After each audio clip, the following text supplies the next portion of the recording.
Bien-aimés, beaucoup peut-être qui n'ont pas la foi croient que Dieu c'est une invention de l'homme, c'est l'espérance des malheureux, l'espérance des pauvres. Et ils ne voient pas cette réalité qui est plus vraie que ce que nous voyons dans ce monde. Dieu est plus réel, plus vrai que ce que nous voyons, que nous touchons. Ce qui est palpable pour nous, ce n'est pas aussi vrai que Dieu. Alléluia. Alléluia. Et ce matin, mes bien-aimés, le Seigneur a déjà commencé à parler à son peuple. Par les deux dernières prophéties qu'on a entendues où le Seigneur nous... Je ne dis même pas il nous met en garde. Le Seigneur nous rappelle. C'est vrai que ces prophéties, peut-être c'était dur d'entendre, parce que vous savez, quand le Seigneur parle d'hypocrite, de nous ne sommes pas vrais, peut-être que nous prenons ça mal.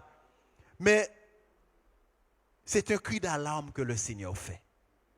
Parce qu'il a dit, je ne veux perdre aucune de mes brebis et je reviens bientôt. Les trompettes sont en train de se préparer à sonner et je ne veux pas partir sans vous. Et le Seigneur n'est pas là pour vraiment nous mettre la tristesse, mais c'est pour que nous soyons prêts parce que le Seigneur vient déjà. Alléluia. Et ce matin, mes bien-aimés, nous allons faire un pas vers le Seigneur. Parce que comme la servante du Seigneur disait ce matin, tout ce que l'homme fait maintenant, c'est vrai que la connaissance il y a plus de connaissance de Dieu. Maintenant, tout ce que l'homme fait, il met Dieu là-dedans. Dans tout ce qu'on fait, on dit Dieu qui m'a dit, Dieu qui m'a conduit, Dieu qui m'a parlé, Dieu qui m'a donné des visions, Dieu qui m'a. Alléluia. Mais je vais vous dire une chose, mes bien-aimés.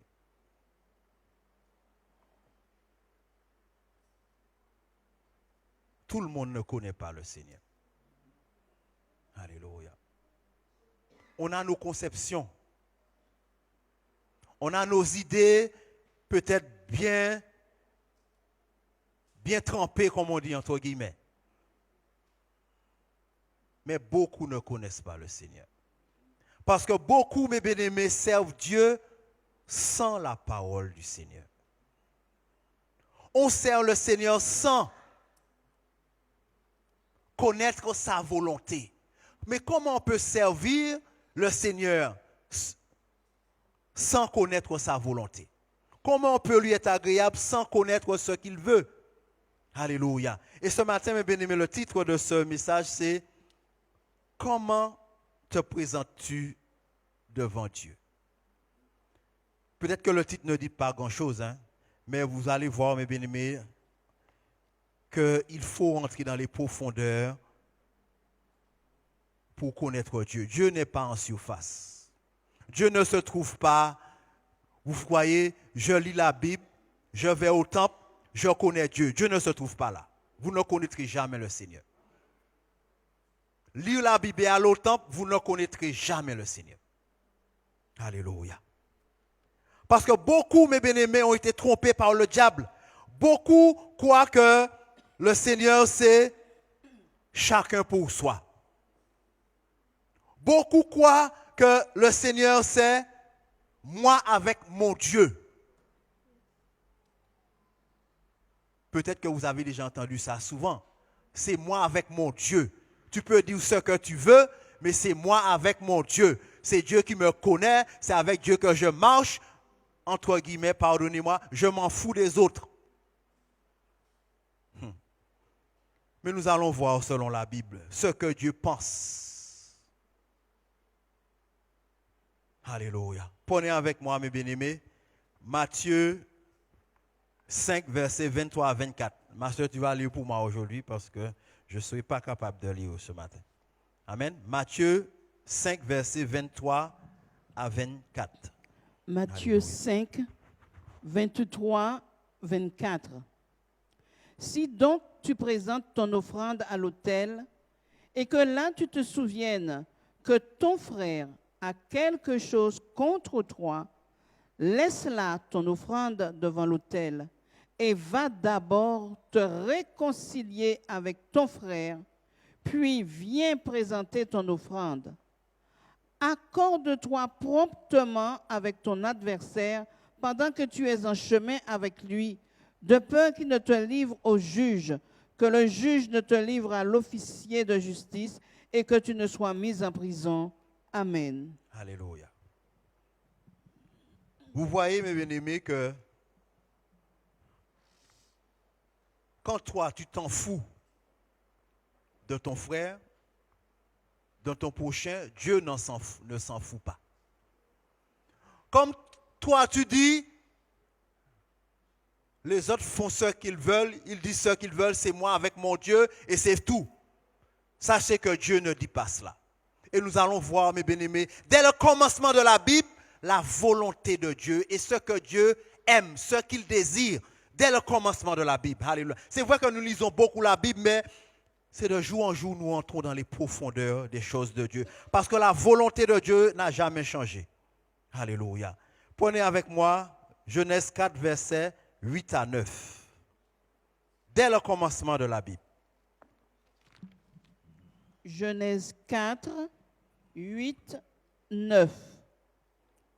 Cependant, Caïn adressa la parole à son frère Abel. Mais comme ils étaient dans les champs, Caïn se jeta sur son frère Abel et le tua. L'Éternel dit à Caïn, « Où est ton frère Abel ?» Il répondit, « Je ne sais pas.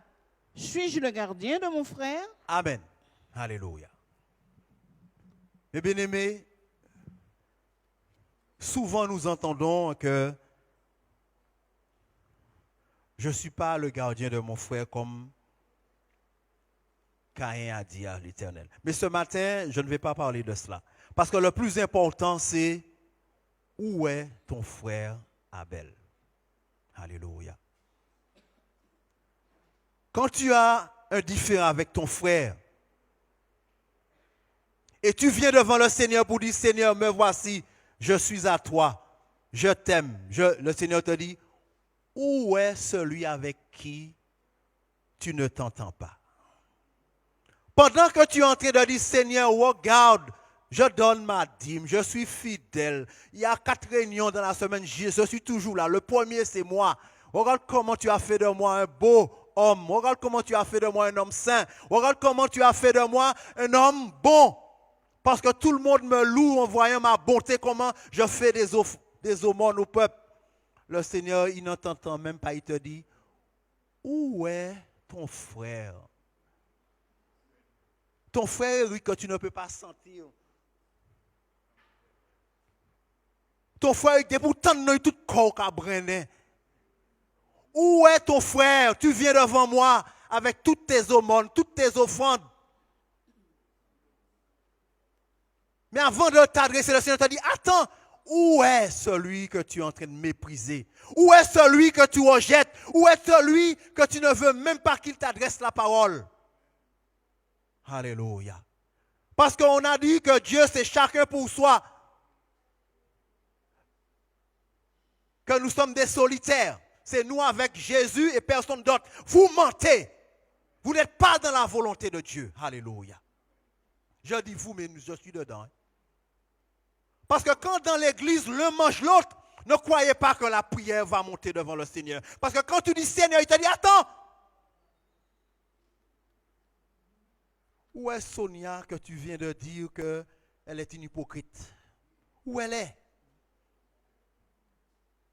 Celui qui hait son frère est un meurtrier ou sans Caïn. Lorsque tu viens devant le Seigneur, où est celui avec qui tu méprises? Alléluia. Celui que tu méprises. On fait des heures de prière, de longues prières. On fait comme le publicain qui était monté devant, alléluia, devant le temple, qui était debout et qui était en train de, oh là là, se donner la gloire. Parce qu'il était bon, parce qu'il était ceci, il était cela. Alléluia. Aucune des paroles qu'il a dit n'est montée devant le Seigneur. On peut avoir l'air d'être un bon chrétien. On peut avoir l'air d'être un chrétien fidèle, un chrétien, je dirais, zélé pour le Seigneur. Mais mon frère, ma soeur, ce matin, laisse-moi te dire, Si celui qui est à côté de toi, tu ne peux pas le voir, tu ne peux pas le sentir, sache que tes prières ne sont pas entendues par le Seigneur. Parce que dès que tu te présentes, il te dit, où est celui que tu hais? Celui que tu as tué parce que tu le hais. L'évangile n'est pas compliqué, c'est nous qui compliquons l'évangile. Alléluia. C'est nous qui rendons l'évangile compliqué. Alléluia. Parce qu'on pense que le Seigneur, quand nous allons le servir, il va nous dire, rentre dans mon royaume, bon fidèle serviteur. Ce n'est pas vrai. Je n'ai jamais entendu le Seigneur dire à quelqu'un, tu as déployé ma puissance sur la terre. Tu as guéri en mon nom. Tu as fait cela en mon nom. Rentre dans mon royaume. Ce n'est pas ce que dit la Bible. Ce n'est pas ce que... Tu peux avoir toute la puissance du ciel et te retrouver en enfer. Alléluia. Alléluia. Ce n'est pas parce qu'on est serviteur du Seigneur qu'on est sauvé. Ce n'est pas parce qu'on est pasteur qu'on est sauvé. Ce n'est pas parce qu'on est grand évangéliste qu'on est sauvé. Le Seigneur peut dire que tu es un serviteur. Tu es mon serviteur et tu n'es pas lui. Nebuchadnezzar n'a jamais été au Seigneur. Il n'a jamais été au Seigneur et pourtant le Seigneur a dit, mon serviteur va obéir parce que sinon, vous allez être en captivité, il va vous détruire. Ce n'est pas parce que tu es serviteur que tu es agréable au Seigneur. Alléluia. Seul celui qui met ma parole en pratique. Seul celui qui met ma parole en pratique. Et ce matin, nous allons aller plus loin. Je vais vous montrer quelque chose, mes bien-aimés, parce qu'on pense que, je dis souvent, Dieu ne pense pas comme nous. Dieu n'est pas comme nous. Lorsque nous disons nous avons raison devant le Seigneur, alléluia. Alléluia. Nous allons prendre la parole. Prenez avec moi, mes bien-aimés, Luc 12, versets 13 à 15. Alléluia. Luc 12, versets 13 à 15. Luc 12, 13, 15. Quelqu'un dit à Jésus du milieu de la foule, « Maître, dis à mon frère de partager avec moi notre héritage. » Jésus lui répondit, « Ô homme qui m'a établi pour être votre juge ou pour faire vos partages. » Puis il leur dit, « Gardez-vous avec soin de toute avarice, car la vie d'un homme ne dépend pas de ses biens, fût-il dans l'abondance. » Amen. Alléluia. Vous pouvez lire plus loin, mais on ne va pas aller plus loin. Nous sommes dans un monde, mes bien-aimés, où tout le monde connaît la loi. Tout le monde connaît. Alléluia. Et Satan, il est très rusé. Il a trouvé le moyen de déchirer une famille. Il a trouvé le moyen de briser n'importe quelle famille. Et nous sommes champions en Martinique, aux Antilles, pour cela. La bataille des héritages. La bataille des biens ici-bas. La personne qui est venue devant le Seigneur, il a toute raison. Il a toute raison. Par rapport à la cause qu'il vient de défendre, même devant moi, je lui dis qu'il a raison. Parce qu'il a dit au Seigneur, dis à mon frère de partager avec moi notre héritage. Mais ce qu'il désire, ce n'est pas mauvais. C'est normal. C'est bon ce qu'il désire. Partage notre héritage. C'est vrai, nous sommes à deux, nos parents sont morts. Allons partager notre héritage. Ce qu'il demande, mes bien-aimés, c'est Alléluia. Alléluia. Mais ce que Jésus trouve qui est important, ce n'est pas le partage de l'héritage. Ce que Jésus prend plaisir, c'est la paix, la communion, l'amour. Même si ton frère a pris tout le bien de la famille, le Seigneur te dit, laisse-le, aime-le, sois avec lui. Mais je dis quelque chose qui est impossible à réaliser dans ce monde-là, hein, parce que les avocats font de l'argent là. Hein. Amen. Je dis quelque chose qui est impossible. Parce qu'on aurait pu dire que Jésus ne voulait pas se mêler des affaires de famille. On aurait pu dire parce qu'il a dit qu'il m'a établi juge, mais il ne faut pas s'arrêter là. Regardez ce qu'il a dit. Regardez ce qu'il a dit après, ma soeur. Lis pour moi. Ce qu'il a dit après, qui m'a établi juge. Regardez ce qu'il a dit.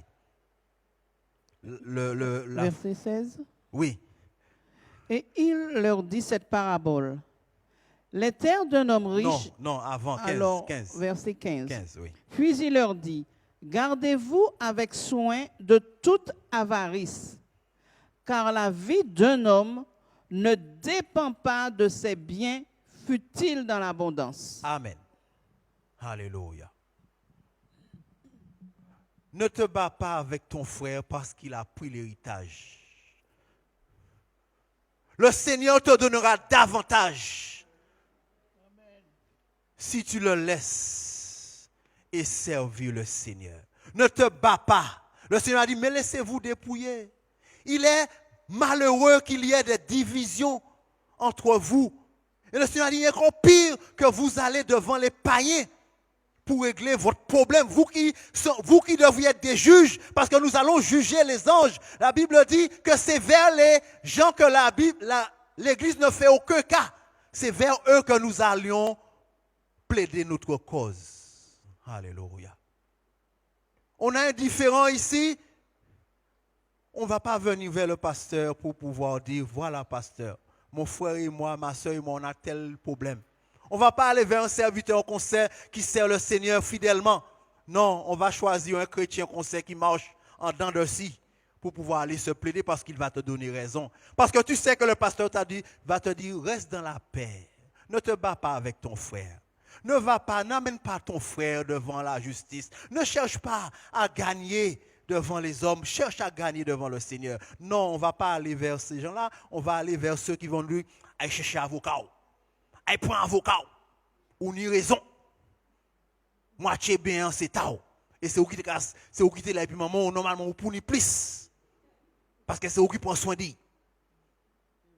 Alléluia. Devant les hommes, vous avez raison de dire cela. C'est lui qui est occupé de ses parents, c'est normal devant les hommes. Mais devant Dieu, as-tu raison devant le Seigneur?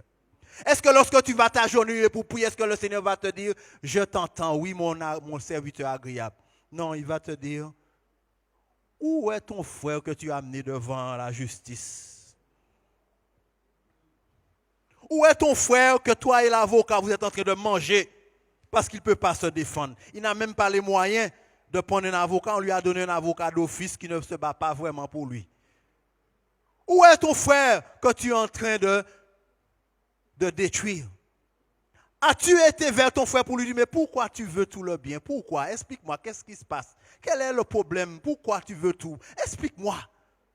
Alléluia. Ça fait mal ce matin. Hein? Ça me fait mal aussi, mes bien-aimés. Parce que souvent, ce qui est malheureux, souvent nous pensons que Dieu pense comme nous. Nous pensons que ce qui est juste à nos yeux est juste devant le Seigneur. Ce n'est pas vrai. Parce que la terre appartient au Seigneur. Le monde, tout est à Dieu. Et le Seigneur n'a pas besoin que tu ailles, alléluia, manger ton frère. Que à cause de la paix, tu es en train de bafouer l'amour du Seigneur. Tu es en train de jeter l'amour pour un petit morceau de terre. On va laisser la terre. Et des fois, pendant que tu es vivant, un petit mauvais temps qui a passé, puis quand on prend terre ou terre gourmet pour y aller, il y a une pointe terre et puis il voyage dans la mer. Dis merci Seigneur, supporter construire en l'air. Alléluia. Le Seigneur, mais bien, il a dit, tant que la paix dépend de vous, soyez en paix avec tous. Tant que la paix dépend de vous. Alléluia. Tant que cela dépend de vous. Alléluia. Mais vous savez, nous sommes dans un monde, mes bien-aimés, où vraiment les chrétiens sont entrés dans la pensée du monde. On est chez soi, on veut être tranquille, on veut être à l'aise. À peine que le voisin fait un petit bruit, on a été lui dire, arrête, s'il va au promener, tout de suite la police. Tu es chrétien. Quand tu vas chercher la police pour ton voisin, qu'est-ce que tu vas amener entre vous? Qui est-ce que vous allez amener entre vous? Le Seigneur? Le diable va se dépêcher pour venir au milieu de vous. Et pendant toute ton existence, tu dis l'église prie pour moi, mon voisin me fait, mon voisin me fait. Mais lorsqu'il fallait prendre le cœur de ton voisin pour le Seigneur, qu'est-ce que tu as fait, la police? Avant d'aller devant la police, va devant le Seigneur avant. Va devant ton Dieu avant et dis au Seigneur, regarde comment mon voisin, alléluia, me traite. Mais comme la servante du Seigneur disait ce matin, vous ne savez pas comment le Seigneur peut amener la paix. Vous ne savez pas par quel lien ton voisin est enchaîné. C'est pour cela qu'il est en train de te faire du mal. Mais ce n'est pas du mal qu'il a envie de te faire. Le Seigneur lui permet de faire ça pour pouvoir trouver sa délivrance. Parce que lorsque tu vas agir par amour, lorsque tu vas agir d'une manière différente des autres, ce voisin va se poser des questions. Mais moi, quand Eric vient et puis coûte là, il a venu pour t'enfuir à peine, et il a sûrement empêché de dormir. Il a sûrement empêché de dormir, il a venu et puis enfuir à peine le lendemain pour pas moi. Alléluia. Dieu n'est pas homme, mes bien-aimés. Dieu n'est pas homme. Vous savez, souvent nous agissons par impulsion. Notre chair, notre sang bouillonne et nous agissons et nous disons, Dieu est avec moi. Mais ce n'est pas vrai. Dieu n'est pas avec toi. C'est ton caractère, c'est ta chair qui est en train de monter. Et tu penses que Dieu est comme toi. Non, Dieu n'est pas comme toi. Dieu a dit, tu t'assis et tu parles mal de ton frère. Tu diffames le fils de ta mère et tu penses que je te ressemble. Tu penses que je suis comme toi. Prenez le psaume 73, vous verrez mes bien-aimés. Comment le Seigneur dit, tu penses que je te ressemble. Que je suis comme toi. Tu es en train de dire du mal de ton frère au lieu de l'aider de s'en sortir. Tu es en train de croiser la force pour que l'ennemi puisse mettre dedans. Et puis tu crois que je te ressemble, que je suis de ton parti. Dès qu'il y a conflit, mes bien-aimés, le Seigneur ne prend parti pour personne. Entre les enfants de Dieu, je parle. Hein? Entre les enfants de Dieu.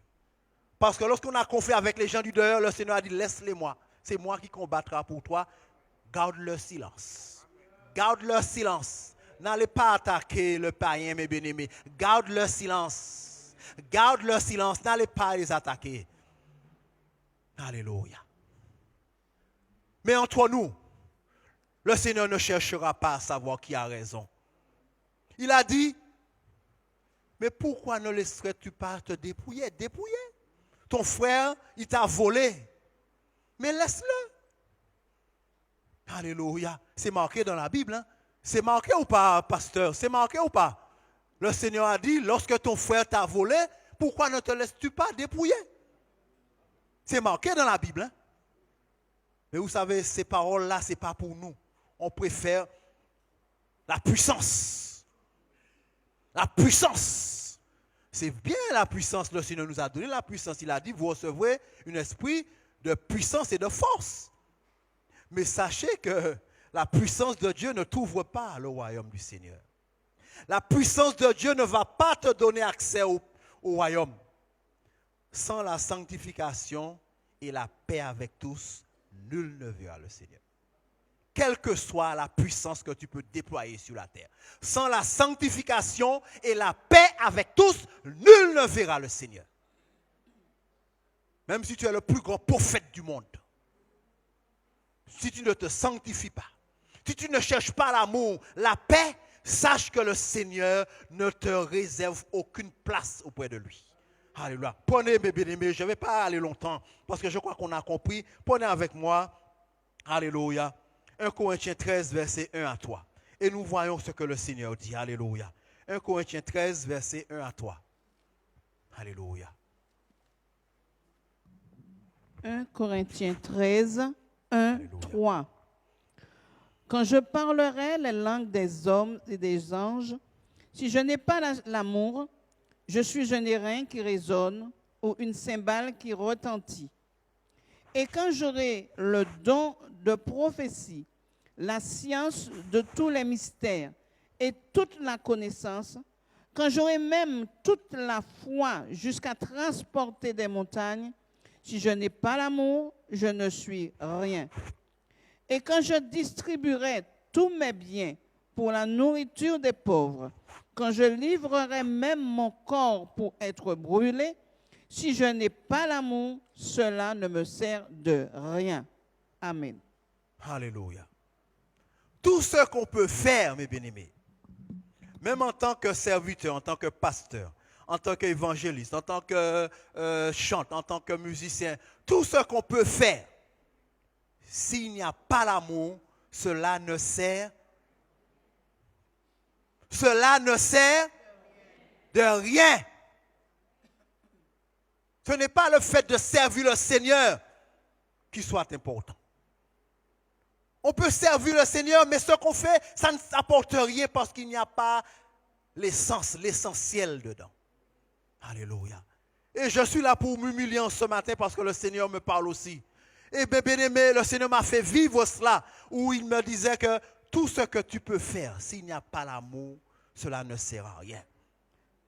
Alléluia. Il y a eu un problème un jour ici j'ai porté une étude et cela a créé un petit souci dans le cœur d'une personne. Et je sais que selon la parole, le Seigneur m'a donné raison. Mais quand la personne est venue, et selon, il y a des petites paroles qui te touchent. Et selon les petites paroles qui m'ont touché, je lui ai répondu avec la parole. Hein. Je lui ai donné la parole avec autorité, mais je lui ai parlé très mal. Alléluia. En m'attendant que voilà, je lui ai mis sous les rails, comme on dit. Le Seigneur est venu, il m'a dit, tu te prends pour qui hein? Je ne t'ai pas mis là pour que tu puisses parler mal à mes enfants. Hein. Va lui demander pardon. Messieurs, un monde qui comprend moins ni raison, moi pas mon parole, pas de comprendre parole là, moi bali et puis hein? Autorité mon bail parole là pour mettre dans le droit chemin. Le Seigneur a demandé pardon, je t'ai pas mis là pour pouvoir parler comme ça à mes enfants. Et le plus dur, mes bien-aimés, va lui demander pardon, mais pour un témoin, pour parler tout seul, pour y ouais que vous humilier quoi. Alléluia. Ça m'a fait du bien, mais ça m'a fait comprendre une chose. Parce que des fois, on lit la parole, mais il y a des choses, on passe dessus. Le Seigneur dit à nous qui sommes pasteurs, nous qui sommes serviteurs, ne traite pas durement le peuple qui vous est échu. Je vous ai donné des âmes, ne les traite pas durement. Le traitez avec vérité, avec parole, avec droiture, mais en douceur et surtout avec amour. Parce que tout ce qu'on fera, s'il n'y a pas l'amour de Dieu, cela ne sert à rien. Même si c'est la vérité qu'on dit. On peut prêcher avec force, on peut prêcher avec autorité. Mais quand tu parles à ton frère et à ta soeur, tu dois parler avec douceur et amour. Parce que c'est ce qui va l'amener à entrer dans la parole du Seigneur. Ce n'est pas en irritant son être que la parole va faire son travail. Il ne va pas ouvrir le cœur au Seigneur. Alléluia. Je pense ce que je dis sur moi parce que j'ai vécu, j'ai eu comme défaite en croyant que lorsqu'on est dans la parole, tout ce qu'on fait, c'est bon. Le Seigneur ne prend pas plaisir tout le temps. Même si ce qu'on dit est juste, même si ce qu'on dit est vrai. Si on ne le fait pas avec le cœur du Seigneur, un cœur qui pousse l'autre à se repentir. Alléluia. Alléluia. Parce que vous savez, mes bien-aimés, Dieu ne nous traite pas durement. Aucun serviteur ici, est-ce qu'il peut dire que le Seigneur le traite durement? Moi, je ne peux même pas compter péché, mon café. Moi, je ne peux même pas compter péché, mon café. Et pourtant, le Seigneur n'a pas jamais parlé de moi mauvais. Toujours. Reviens. Attention. Attention. Fais attention à ce que tu fais. Je ne te rejette pas. Reviens. Alléluia. Alléluia. Parce que l'amour, c'est la base de tout, mes bien-aimés, de toutes les relations, tout ce qu'on peut faire pour le Seigneur. S'il n'y a pas l'amour, cela ne sert à rien. On travaille dans le vide. Amen. Alléluia. On ne peut pas servir le Seigneur dans la division. Alléluia. Même si dans l'église, il y aura toujours l'ivraie et le blé. On ne peut pas effacer l'ivraie dans l'église. Hein. Vous pouvez faire tout ce que vous voulez. Hein. Alléluia. Mais s'il n'y a pas l'ivraie, comment tu vas manifester la patience et l'amour? Comment tu vas supporter patiemment la tentation? Comment tu vas supporter patiemment l'épreuve? Quand on te fait du mal, le Seigneur a dit, reste patient. Supporte. Supporte. Alléluia. J'ai 2 versets, 2 livres, on va lire et puis je termine. Je vous laisse aller à vos occupations. Prenez avec moi, je ne vais pas les commenter, juste lire 2 livres. Prenez avec moi Éphésiens 4, versets 30 à 32, en premier. Alléluia. Écoutez, mes bien-aimés, la sœur a une belle voix, elle lit bien. Écoutez, écoutez très bien. Éphésiens 4, versets 30 à 32. Éphésiens 4, 30, 32. N'attristez pas le Saint-Esprit de Dieu, par lequel vous avez été scellés pour le jour de la rédemption. Que toute amertume, toute animosité, toute colère, toute clameur, toute calomnie et toute espèce de méchanceté disparaissent du milieu de vous. Soyez bons les uns envers les autres, compatissants, vous pardonnant réciproquement comme Dieu vous a pardonné en Christ. Amen. Amen. Vous pardonnant réciproquement comme Christ t'a pardonné. Si on pardonne peu à notre frère, sachez que Christ aussi, il te pardonne peu. Si tu dis à ton frère, je te pardonne, mais ne remets plus les pieds chez moi, eh bien Jésus te dit, oui, je te pardonne, mais ne viens plus à l'église. C'est comme cela, mes bien-aimés. Comme la manière que tu traites l'autre, le Seigneur va te traiter de la même manière. Il est un Dieu juste. Amen. On était amis, tu m'as fait quelque chose, je te pardonne, mais on n'est plus amis. Eh bien Jésus te dit pareil. Je te pardonne, mais... Alléluia. Je te pardonne, mais... Ce n'est pas ce pardon-là qu'on a reçu du Seigneur. On a reçu un pardon total, complet. Le Seigneur a dit, j'ai oublié ce que tu as fait. Alléluia. Lorsque le Seigneur te pardonne, il te rétablit. Il te remet, alléluia, à la place pour pouvoir continuer l'œuvre. Eh bien, c'est pareil pour ton frère. La relation que vous aviez autrefois, il faut continuer avec cette relation. Parce que la relation sont encore meilleure. La relation sont encore meilleure. Parce que tu dis tu es ami, mais c'est l'homme qui fort du mal. Et pour vivre réconcilier, et puis c'est à l'état qu'on tu prends le poids de l'amitié. C'est à ce moment-là. Mais tu es mon ami, on ne s'est jamais fait quelque chose de mal. Tu ne peux pas savoir si je t'aime vraiment. C'est un jour où tu me fais quelque chose de très grave. Et puis je te pardonne comme auparavant. C'est à ce moment-là que tu sauras que je t'aime vraiment. Amen. Mais tant que tout ça m'a de l'eau à faire, ça c'est pas l'amour ça. Amen. Tu as ton mari, il t'a jamais fait quelque chose de mal à la maison. Oh, quel beau couple, quel couple merveilleux, quel couple bon. Mais le jour que y a une femme qui n'est pas bon, là, ou qu'il y a 600 bons couples. Alléluia. Je termine avec Colossiens 3, versets 5 à 15. Alléluia. Colossiens 3, versets 5 à 15 et j'ai fini. Alléluia. Colossiens 3, 5, 15.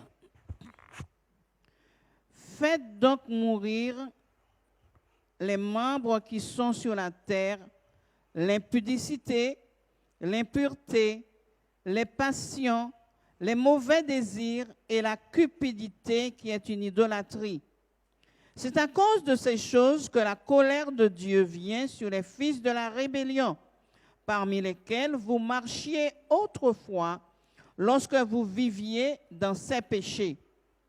Mais maintenant, renoncez à toutes ces choses, à la colère, à l'animosité, à la méchanceté, à la calomnie, aux paroles déshonnêtes qui pourraient sortir de votre bouche.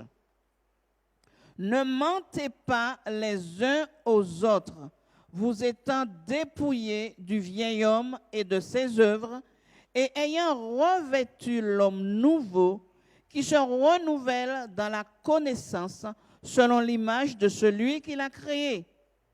Il n'y a ici ni grec, ni juif, ni circoncis, ni incirconcis, ni barbare, ni scythe, ni esclave, ni libre, mais Christ est tout et en tous.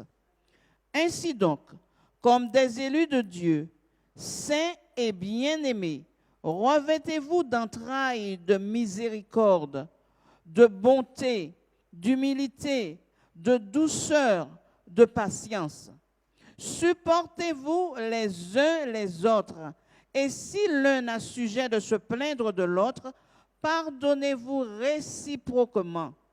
De même que Christ vous a pardonné, pardonnez-vous aussi.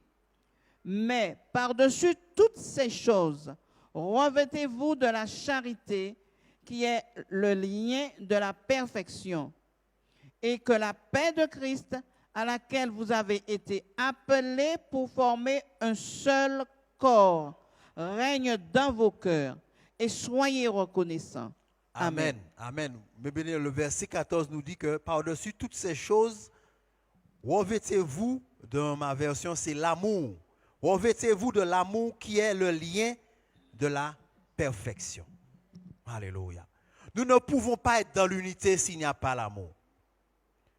Nous ne pouvons pas être en paix si l'un domine l'autre, si l'un méprise l'autre, si l'un se sent au-dessus de l'autre. Nous ne pouvons pas être dans l'unité, dans l'amour. C'est l'amour seulement qui peut mettre un lien, alléluia, entre deux êtres. C'est valable pour les couples, mais c'est valable aussi pour chacun des enfants de Dieu. C'est l'amour seul qui peut mettre l'unité, rien d'autre. Rien d'autre, mes bien-aimés. Alléluia. Dans votre maison, ne dominez pas vos enfants en croyant qu'ils seront en paix avec vous. Non, vous êtes en train de monter des volcans. Alléluia. Vous êtes le chef, oui, c'est vrai. Mais la domination, dominer tout le monde, c'est je parle et puis tout le monde se tait. Je dis et tout le monde obéit. Je dis cela et puis c'est un point, c'est tout. Croyez-moi, vous croyez avoir une maison en paix? Vous croyez avoir une famille qui marche dans la droiture? Ce n'est pas vrai. Vous êtes en train de préparer des petits monstres du diable là pour demain matin. Parce que s'il n'y a pas l'amour, il n'y a pas de paix, il n'y a pas de lien. Alléluia. Il n'y a pas de lien. Il n'y a pas de lien sans l'amour, le lien de la perfection. Amen. Que Dieu nous bénisse, mes bien-aimés. Et sachez que ne demeurez pas dans la division. Ne mettez pas de côté celui avec qui tu ne t'entends pas et dire que le Seigneur, c'est lui que je sers. Sachez que le Seigneur va toujours te demander où il est. Il est où? Il est où celui que tu es en train de mépriser? Il est où? Va le chercher et puis reviens devant moi. Amen. Que Dieu nous bénisse et soyez bénis au nom du Seigneur.